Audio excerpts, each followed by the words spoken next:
भवति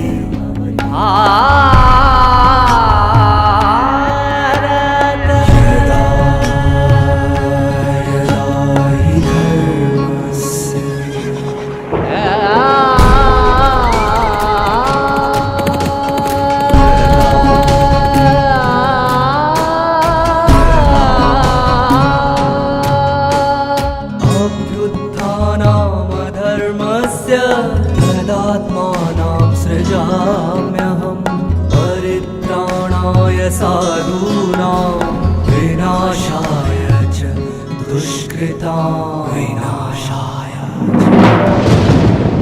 धर्म संस्थापनार्थाय संभवामि युगे युगे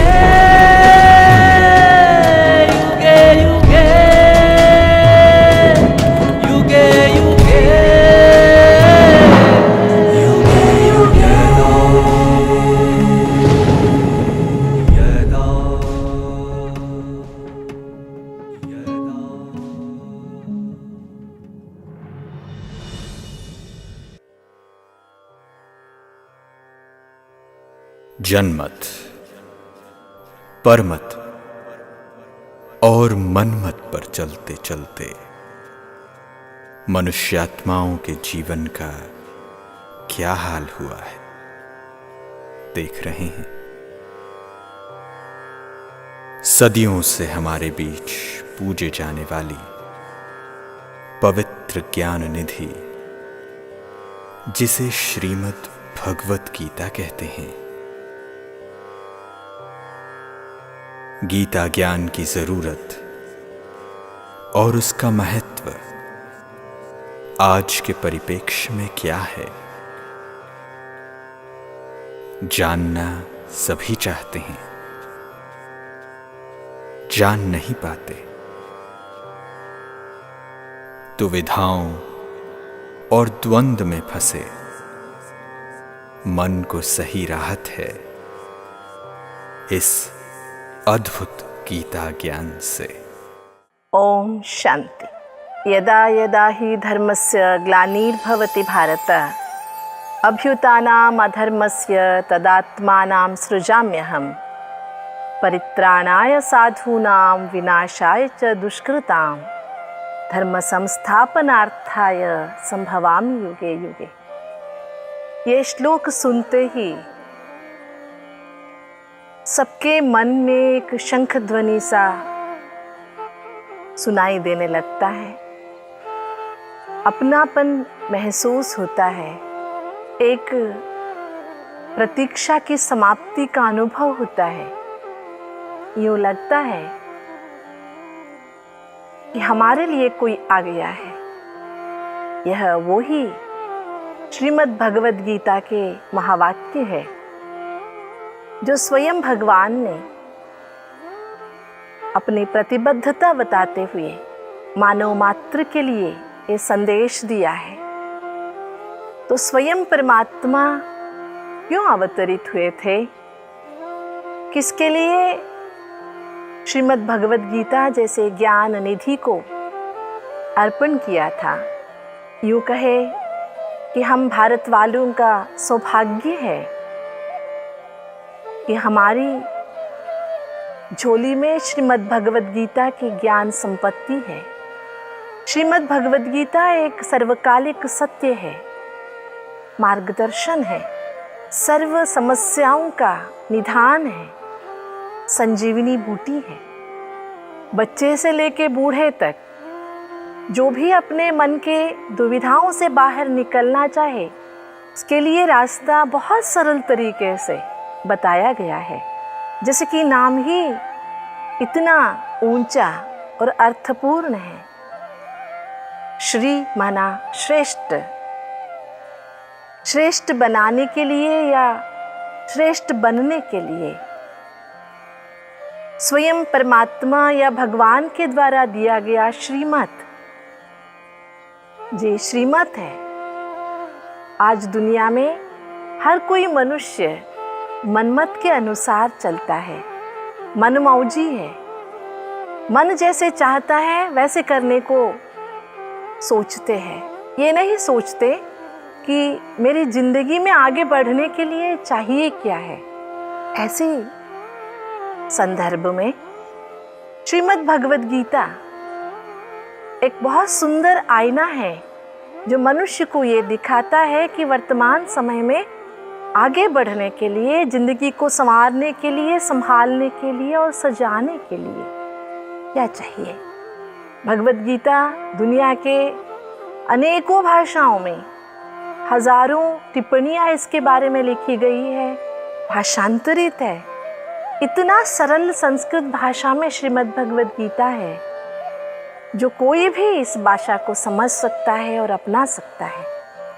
गीता की महत्ता में बहुत सुंदर एक श्लोक है, मूकं करोति वाचालं पंगुं लंघयते गिरिं यत्कृपा तमहं वंदे परमानंद माधवम। ये ज्ञान निधि है ऐसी जो गूंगा भी बोलना सीख लेता है गीता ज्ञान को अपनाने से। तो चलिए इतना सरल सुंदर जीवन आवश्यक विषयों को बताते हुए जो अनुग्रहित की गई है स्वयं परमात्मा से, ऐसी मधुर महावाक्यों के बारे में हम चिंतन करें। जैसे ही इसके बारे में सोचने का दिल करता है तो हमारे मन में एक प्रश्न उठता है, युद्ध के समय विषादग्रस्त अर्जुन को युद्ध करने के लिए प्रेरित करना भगवद गीता का उद्देश्य था। तो उससे हमें क्या फायदा, हमें क्यों जरूरी है। ज्ञान एक दिया है, ज्ञान एक प्रकाश है। जैसे कि सालों हजारों सालों पहले भी सूरज की प्रस्तुति थी, आज भी ऐसा नहीं कह सकते कि सदियों पूर्व जो सूरज उगा करता था आज उसकी क्या जरूरी है, ये तो प्रश्न ही नहीं है। आज भी उतना ही, उससे ज्यादा, क्योंकि आजकल हम ज्यादा सोलर एनर्जी को यूज कर रहे हैं तो महत्ता और बढ़ गया। इसलिए हम आप सबसे एक तो बात स्पष्ट करना चाहेंगे कि हम कोई तर्क या तत्व सिद्धांत के आधार से या उसके उपलक्ष्य में श्रीमद् भगवद गीता का ये चिंतन माला आपके सामने प्रस्तुत करने जा रहे हैं, परंतु हमारा उद्देश्य ये रहेगा कि आम आदमी की जिंदगी में, श्री सामान्य की जिंदगी में श्रीमद् भगवद गीता की उपयुक्तता आज के परिवेश में क्या है और क्या हो सकता है, कितना जरूरी है समझना और जितना हो सके अपनाना। बहुत मुख्य बात यह है, श्रीमद् भगवद गीता के बारे में हमने जो अपने मन में सोच बना के रखे हैं कि श्रीमद् भगवद गीता एक धर्म ग्रंथ है, उसका पाठ करने से या जाप करने से इतना पुण्य मिलता है। जैसे कहते हैं शतश्लोके पंडिता, 100 श्लोक बोल दो तो आप पंडित कहलाओगे। इसी तरह एक अध्याय पढ़ने से इतना पुण्य होगा, इतना 2 अध्याय पढ़ने से इतना पुण्य प्राप्त होगा। ऐसे जो गीता महात्म्य में कहा गया है उसी अनुसार, उसी को मानते हुए हम चलते आ रहे हैं। परंतु बात कुछ और है। गीता कोई कथा नहीं है या किसी की जीवन गाथा नहीं है, it is not an epic, लेकिन एक ज्ञान संपत्ति है। गीता ज्ञान सागर है, जिस ज्ञान को जितना भी मनन करते जाओ उतना उसका प्रयोजन, उपलब्धियां बढ़ती जाती है। ये गीता मनुष्य के जीवन में कटे हुए संबंधों को जोड़ना, रीएस्टेब्लिशमेंट ऑफ रिलेशनशिप्स, उसके बारे में हमें समझाती है। हम आप सबसे किसी से भी पूछे कि जो भी माताएं भाई हैं उनको अपने परिवार में अपने पत्नी के, पति के या बच्चों के साथ प्यार है या मोह है, एक बार सोचना पड़ता है ना, कि सच में प्यार है या मोह है जिसको हम प्यार समझ गए हैं। जैसे कि देखिए, अपना बच्चा मेरे रास्ते पे, मेरी कही हुई बात पे नहीं चलता है तो हम ऐसे भी बोल देते कि ऐसा बच्चा मुआ भला, है ना। क्या ये प्यार है? प्यार वो चीज़ है जहाँ पर त्याग है। प्यार वो चीज़ है जिससे हम प्यार करते वो जहाँ भी रहे सुखी रहे। प्यार वो चीज़ है जिसमें हम मांगते कुछ नहीं है, चाहते कुछ नहीं है, बस देना ही जानते हैं और चाहते हैं। जब इस बात पर हम गहराई से सोचते हैं तो मन में ये बात तो स्पष्ट हो जाती है, जिसको हम आज प्यार कह रहे हैं अपने बाल बच्चों से, सगे संबंधियों से, पति पत्नी से या माँ बाप से बच्चों के साथ, सच में प्यार नहीं है, मोह है, जिसके कारण मोह का रिजल्ट है दुख, जैसे धृतराष्ट्र को भोगना पड़ा। इसलिए श्रीमद् भगवद गीता वो चीज है जो मनुष्य के मन में अच्छाई और वास्तविकता, इन दोनों चीजों के बीच में जो बारीक अंतर है, सूक्ष्म अंतर है, इसको समझाता है और हमारे मन को प्यार से भर देता है, जिससे जिंदगी बहुत सुंदर और विशाल महसूस होता है, जो भारतीय संस्कृति का मूल तत्व है। अयम निजः परो वेत्ति गणनाम लघुचेतसाम दारचरितानान्तु वसुदैव कुटुंबकम। जी हाँ, वसुधा एक कुटुंब है, हम सब इस कुटुंब के सदस्य हैं। वसुधा एक परिवार है। ये कैसे हो सकता है? प्यार से ही तो हो सकता है। और आज मनुष्य आगे बढ़ रहा है, इतना आगे बढ़ रहा है, इतना आगे बढ़ रहा है, उसे पीछे मुड़कर देखने का व्यवधान तक नहीं है, इतना आगे बढ़ चुका है। दुनिया के दूसरे कोने में बैठे हुए व्यक्ति के साथ वो संपर्क साध सकता है, कम्युनिकेशन रख सकता है। इतने सूक्ष्म वेल डेवलप्ड इक्विपमेंट्स है उनके पास। लेकिन आदमी अपने नेबर से, सामने वाले से पता नहीं कितने सदियों बीत गए, बातें नहीं किया है, चेहरा तक देखना नहीं चाहता। तो जिंदगी ऐसे बन गई है जैसे नवग्रहों के मंदिर। आप सबने देखा होगा, हर शहर में एक नवग्रह का मंदिर होता है। सूर्य, चांद, सोम, शनि, मंगल, बुध, राहु, केतु, ये सभी पूजे जाते वहां पर। सभी पूज्य है, सभी दाता है, सभी अपने भक्तों के कष्ट हरते हैं। लेकिन देखिए विडंबना कि एक ग्रह दूसरे का चेहरा नहीं देखता, ऐसे ही स्थापित किया हुआ मिलता है आपको। क्या ये आम आदमी की जिंदगी का कोई एक प्रतीक तो नहीं है? जी, हम ऐसे ही जी रहे हैं। अकेले में हम बहुत ऊंचे हैं, श्रेष्ठ हैं, लेकिन हम एक दूसरे से मिलना नहीं चाहते। सोचिए, हमारे हाथ में 5 उंगलियां हैं, पांचों के साथ के कारण काम चलता है। अगर एक दूसरे के साथ देने के लिए उंगलियां इनकार कर दे तो जिंदगी की हालात क्या हो जाएगी। तो हमारे इस श्रीमद् भगवद गीता के चिंतन माला का उद्देश्य ये है कि मनुष्य के मन में जो नफरत भर गई है, उन नफरतों को हटाए, प्यार भरे, आत्मीयता से मन को प्रफुल्लित करें। तो कैसे होगा? जैसे नभ में, आकाश में घने बादल छाए हुए हैं। छोटा बच्चा सोचता है कि आकाश, अरे आकाश कैसा हो गया? माँ समझाती है, बच्चा चिंता मत कर, जैसे ये बादल हट जाएंगे, आकाश ऐसे का वैसा, आसमान अपना निज स्वरूप में लौट आएगा। आसमान का निज स्वरूप मीठा नहीं है, घटा भी नहीं है, बस बादल छाए हुए हैं। थोड़ी कुछ घड़ियों की देरी है, बादल हट जाए। इसी तरह मनुष्य के मन में जो नफरत घर करके बैठी है, उसको हटाना है। उसके लिए गीता ज्ञान संजीवनी बूटी जैसे काम करता है। तो श्रीमद् भगवद गीता श्री सामान्य आम आदमी अपने जिंदगी में रास्ते चलते जो भी परिस्थितियां या समस्याएं आते हैं, उन समस्याओं से बाहर निकलने के लिए किस विधान को अपनाए, उस मार्ग को दर्शाता है। तो प्रश्न उठता है कि ये युद्ध स्थल में कहा गया था, अर्जुन को खड़े होने के लिए कहा गया था, विक्षिप्त या विषादग्रस्त अर्जुन के मन को शांत और समाधान चित्त करने के लिए कहा गया था, तो हमें क्यों जरूरी है?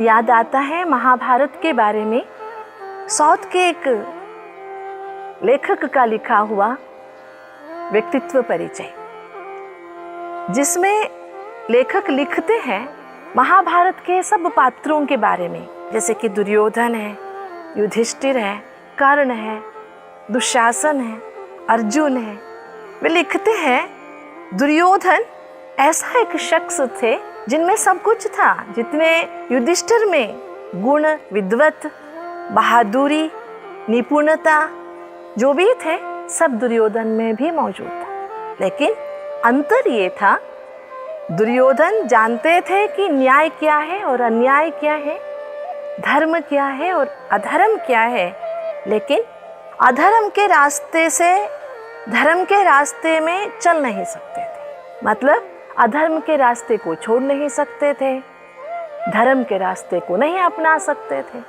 इससे हमें ये समझ में आता है कि हर एक व्यक्तित्व जो है उसका जो विश्लेषण हम पढ़ते जाते हैं तो लास्ट में लेखक ये लिखते हैं 24 घंटे में हमारे अंदर भी कभी कभी दुर्योधन बस जाते हैं क्या, या दुर्योधन की छवि दिखाई दे देती है क्या। आगे चलकर ये भी पूछते हैं, यूं कहे कि सारा दिन दुर्योधन ही रहते, तो कहने का भाव ये है कि जैसे दुर्योधन महाभारत में एक पात्र होने के बावजूद एक ऐसा व्यक्तित्व जो सब कुछ जानते हुए चल नहीं सकता उसका प्रतीक बन जाता है, इसी तरह अर्जुन भी दुविधाग्रस्त समस्याओं से बंधा हुआ, सभी सामाजिक समस्याओं का समाधान ढूंढने वाला एक आम आदमी का प्रतीक या प्रतिनिधि दिखाई देता है। इसीलिए श्रीमद् भगवद गीता इस श्लोक से शुरू करते हैं, धर्म क्षेत्रे कुरुक्षेत्रे समवेतायुत्सव मामकः पांडवाश्चैव किम कुर्वत संजय। धर्म क्षेत्र जो अब कर्म क्षेत्र बन गया है, कुरुक्षेत्र कहलाता है। आज मनुष्य धर्म प्रधान नहीं कर्म प्रधान बन गया है। श्रीमद् भगवद गीता एक हृदय स्पर्शी वार्तालाप है दो जनों के बीच में। एक है भगवान जो सबके दिलों को जानते हैं, बहुत सुंदर सरल तरीके से मानव मन को महानता की ओर ले जाने के लिए मार्गदर्शन देते हैं। और दूसरे हैं अर्जुन जो पूरे विषाद में डूबे हुए थे, शोकग्रस्त थे, बिल्कुल युद्ध करने के लिए तैयार नहीं थे, ये कहते हुए बैठ गए थे, नयोत्से गोविंदम नयोत्से गोविंदम।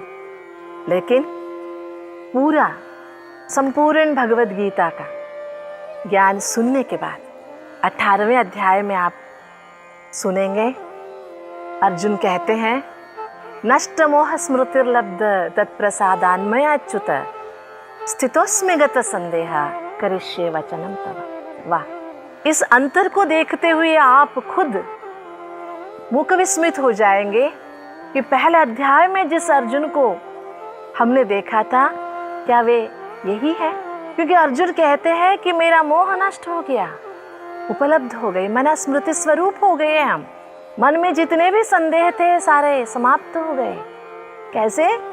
कि भगवान आपके महावाक्य सुन के, आपके ज्ञान सुनकर हम नष्टमोही हो गए। लगता है तो जैसे कि जादू हो गया, लेकिन नहीं है। लेकिन ये एक हृदय स्पर्शी वार्तालाप का बहुत सुंदर नतीजा है।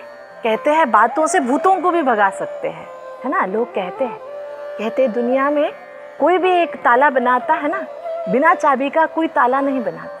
अगर ताला बना है तो उसके साथ चाबी भी बनी है। इसी तरह भगवान श्रीमद् भगवद गीता के जरिए हमें ये बताते हैं कि जिंदगी के हर समस्या का समाधान है। कहाँ है, कैसे है, उसके लिए थोड़ा सा हमें अपने ऊपर विश्वास रखना पड़ेगा। क्योंकि ये जो वार्तालाप है, वार्तालाप में एक दूसरे के ऊपर विश्वास, फेथ, कहने वाले को सुनने वाले के ऊपर विश्वास नहीं है या सुनने वाले को कहने वाले के ऊपर विश्वास नहीं है तो बात बनती नहीं है, बिगड़ जाती है। तो गीता एक ऐसा सुंदर नमूना है कि ना चाहते हुए भी हमें अपने आप पर और कहने वाले पर विश्वास बनाने को सिखाता है, जिसके कारण से मन में कोई भी मैलापन रहता नहीं है, धुल जाता है। अर्जुन जो हम सबके प्रतिनिधि है, अर्जुन की मनोदशा जो विषादग्रस्त है, अर्जुन विषादग्रस्त मन से बहुत सारी दुविधाएं लेके बैठे हैं। क्या हमारे साथ भी ऐसे कभी होता है? एक काम कर लिए, करने के बाद हम सोचते हैं कि अगर ये नहीं करते तो अच्छा था, फिर बाद में मन में सोच चलता अगर नहीं करते तो ये हो जाता था, ये हो जाता था, जो किए ना वही अच्छा है। ऐसे जो डिलेमास छोटी छोटी बातों में दिन में 10 बार हमारे मन को सताता है। इसलिए हम इस चिंतन माला में ये प्रयास करेंगे कि अर्जुन का जो विषाद है, अर्जुन जो विषाद ग्रस्त मन से प्रश्न पूछते हैं या डिलेमास भगवान के सामने रखते हैं, जो विषाद योग में हमें देखने को मिलता है, हम अपने आप को भी उस जगह खड़ा करके देखेंगे कि क्या मेरे मन में भी ऐसे हो रहा है। तो हम चलेंगे अर्जुन के रास्ते, जिस रास्ते पर अर्जुन जी को भगवान ने चलाया और मंजिल तक पहुंचाया। तो बस ज़रूरत है कि हम अपने को समझें, अपने पर विश्वास रखें। हमें अर्जुन बनना पड़ेगा। हे अर्जुन, गीता में हर श्लोक में हे अर्जुन ये शब्द सुनाई देता है और बहुत अच्छा भी लगता है। तो मनोदशा जो भगवान दर्शाते हैं, उस मनोदशा की ओर बढ़ने के लिए हिम्मत की ज़रूरत है। और ज़्यादातर लोग हम ये सोचते हैं कि गीता पाठ से, गीता जाप से या गीता प्रवचन सुनने से शक्तिशाली बन जाता है। यूँ कहे हम पुण्य कमा लेते हैं। ओम शांति। भगवत गीता ने विश्व भर में न जाने कितनी ही आत्माओं के जीवन को छुआ है, उन्हें प्रकाश और शक्ति से भरपूर किया है। क्या है वो रहस्य या फिर जादू कहें जो इस गीता काव्य को अद्भुत बना देती है? क्या है ऐसा दो मित्र यानी कि श्री कृष्ण और अर्जुन के प्राचीन वार्तालाप में जो लोगों को पीढ़ी दर पीढ़ी विषाद और दुविधा की स्थिति में इसके अभिभूत करने वाले नैतिक ज्ञान को पढ़ने पर बाध्य करती है? रहस्य ये है कि गीता की ताकत इसी सत्य पर आधारित है कि जितनी ये पराभौतिक तथ्यों की बात करती है, उतनी ही ये भौतिक तथ्यों की भी विवेचना करती है, कि गुह्यता बताती है, वहीं लौकिक संसार के लिए भी लक्ष्य देती है। और जितनी मरणों उपरांत की बात करती है, उतनी ही स्वयं जीवन की भी चर्चा करती है। तो बने रहिए हमारे साथ हमारे इस अनोखे सफर में।